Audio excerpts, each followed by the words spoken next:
আমি এখন কুমিল্লা বোর্ডের দেখো কুমিল্লা বোর্ড 19-এর প্রেপোজিশন এটা জিজ্ঞেস করব, বলো দেখি। Preposition connects all types of, তাহলে এখানে অফ দিয়ে কি বোঝাচ্ছে? এর বোঝাচ্ছে। অল টাইপস অফ ওয়ার্ডস, সকল ধরনের শব্দের সাথে কানেক্ট করে প্রিপোজিশন। তারপর and supports them make better sense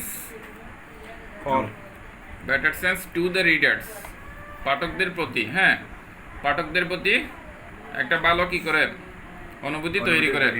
they help us to understand the relationship. হ্যাঁ, এখানে অ্যামাং বা বিটুইন দিতে পারি আমরা। তাহলে বলো তো অ্যামাং কখন হয়?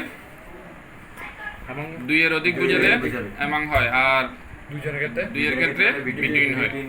এবার পর ডি নাম্বারটা বলো। ফর এক্সাম্পল এর মানে কি? মানে উদাহরণস্বরূপ। এবার পরেরটা বলো। The book and the table R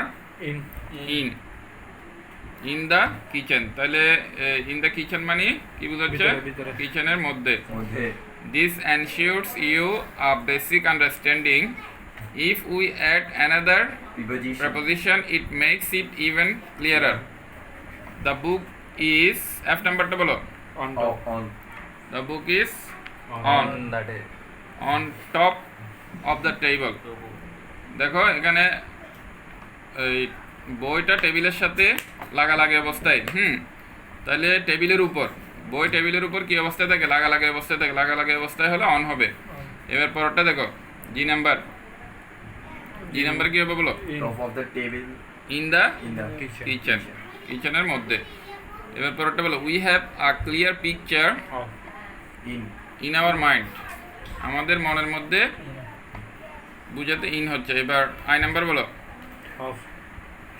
of, তাহলে এখানে অফ দিয়ে এর বুঝাচ্ছে। তাহলে of the relation of those two objects and their relationship. এবার যে নাম্বার উইথ ইচ আদার, তাহলে উইথ দিয়ে কি বুঝায়? সাথে, একে অপরের সাথে। এই বুঝা গেছে? ওকে, থ্যাংক ইউ, ওয়েলকাম।